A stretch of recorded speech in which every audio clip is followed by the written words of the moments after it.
Gua tahu persis apa yang lagi lu pikirin. Itu loh, suara di kepala yang tiba-tiba berisik banget pas gue lagi scroll e-commerce.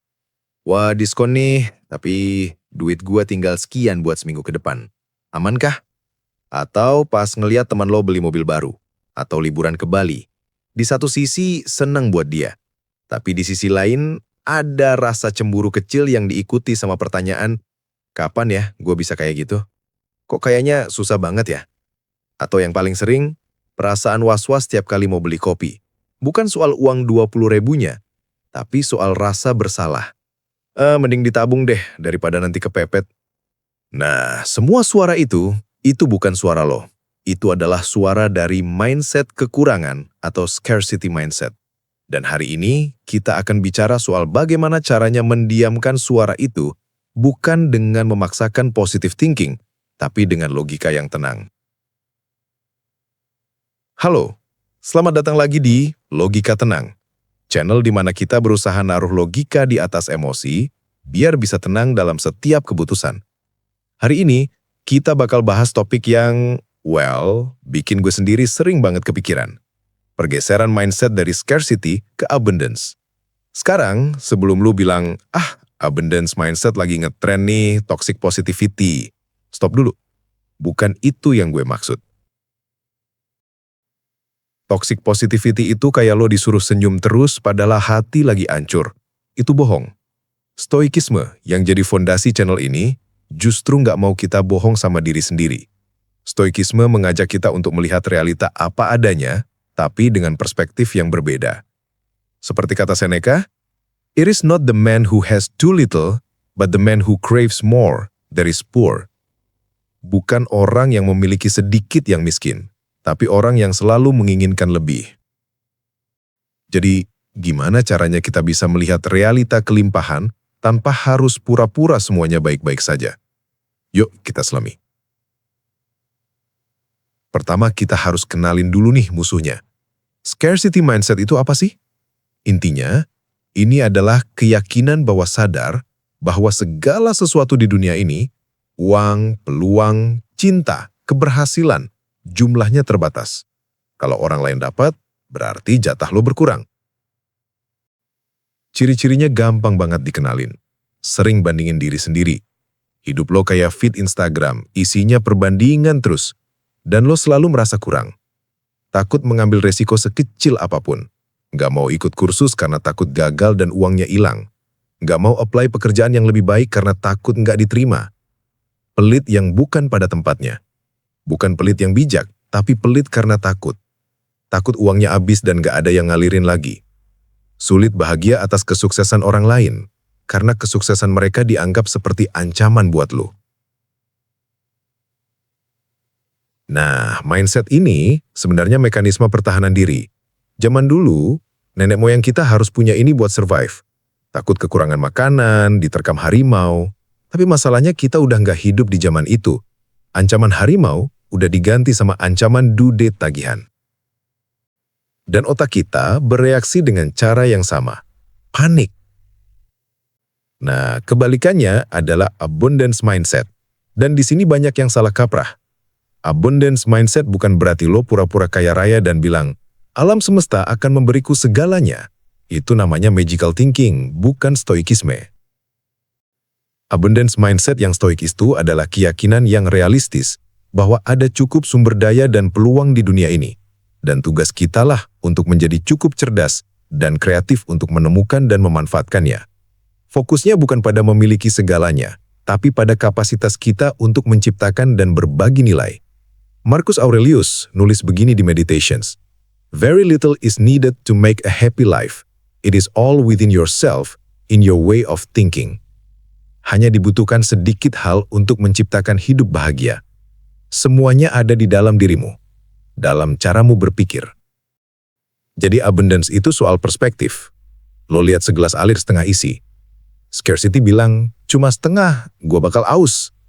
Abundance yang stoik bilang, oke, ini masih ada setengah. Gua masih punya waktu dan akal untuk cari sumber air berikutnya atau belajar menahan dahaga dengan lebih baik. Oke, teori udah. Gimana cara praktiknya? Ini semacam toolkitnya. Tool 1. The Dichotomy of Control. Pisahkan yang bisa dan nggak bisa dikontrol. Ini senjata pemungkas para stoik. Setiap kali rasa khawatir akan kekurangan muncul, tanya, apa yang sebenarnya bisa gue kontrol di sini? Nggak bisa dikontrol? Harga saham, inflasi, orang lain yang lebih sukses. Bisa dikontrol? Cara lo belanja, needs versus wants. Skill yang lo pelajari, usaha lo cari side income, respon lo melihat orang lain sukses.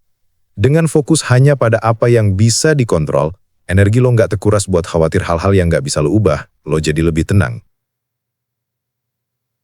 Tool 2. Negative Visualization. Bayangkan hal terburuk yang bisa terjadi. Ini kedengarannya aneh, tapi powerful banget. Coba bayangkan hal terburuk yang bisa terjadi. Misal, gua bangkrut total, HP dijual, ngekos di kamar yang lebih kecil. Setelah bayangkan itu, sekarang tanya, apakah gua masih bisa bertahan? Jawabannya hampir selalu bisa. Lo akan sadar bahwa resilience, kekuatan lo untuk bangkit, itu adalah sumber daya yang melimpah yang selama ini lo abaikan. Dan dengan sadar itu, rasa takut lo berkurang. Tool 3, gratitude yang aktif dan spesifik. Bukan cuma syukur masih hidup, tapi spesifik. Setiap hari lo bisa tulis atau pikirin, hari ini gua bersyukur punya koneksi internet yang memungkinkan gua belajar hal baru. Gua bersyukur punya temen yang mau diajak ngobrol serius tentang masa depan. Gua bersyukur masih bisa beli kopi ini yang bikin gue semangat kerja. Dengan melakukan ini, lo secara aktif melatih otak lo untuk mencari dan melihat hal-hal yang ada, bukan yang hilang. Ini seperti olahraga otak. Tool 4. Fokus pada nilai, bukan harga. Scarcity mindset itu terobsesi sama angka. Abundance mindset terobsesi sama nilai. Daripada mikir, wah gue nggak bisa beli kursus online yang 500.000. Mending mikir, oke, apa yang bisa gue pelajari gratis hari ini yang bisa nambah nilai gue sebagai pekerja? Buku di perpustakaan, YouTube, podcast? Dengan fokus memberikan nilai, baik ke diri sendiri lewat belajar, atau ke orang lain lewat kerja yang baik, uang dan peluang akan cenderung mengikuti. Nah, gimana perasaannya sekarang? Masih was-was? Mungkin iya. Perubahan mindset bukan seperti saklar lampu yang sekali pencet langsung terang, tapi seperti melatih otot. Setiap hari. Gue juga masih berjuang. Masih ada aja hari di mana suara scarcity itu lebih keras. Tapi sekarang gue punya alat untuk membalasnya. Gue bisa bilang, oke, gue dengerin kekhawatiran lo, tapi sekarang mari kita lihat fakta dan logikanya. Apa yang benar-benar bisa gue kendalikan? Apa yang sudah gue miliki? Perjalanan dari scarcity ke abundance ini bukan tentang jadi orang yang paling positif. Ini tentang jadi orang yang paling jujur dan paling tangguh. Yang melihat dunia tidak dengan mata penuh ketakutan, tapi dengan mata yang waspada, penuh bersyukur, dan siap memanfaatkan peluang yang ada.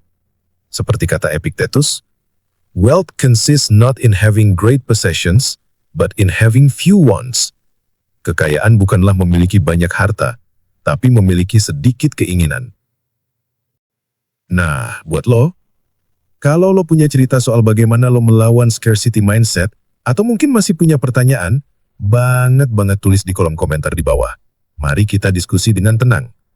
Kalau lo ngerasa video ini ada nilainya, jangan lupa di-like dan di-share ke temen lo yang mungkin butuh denger ini.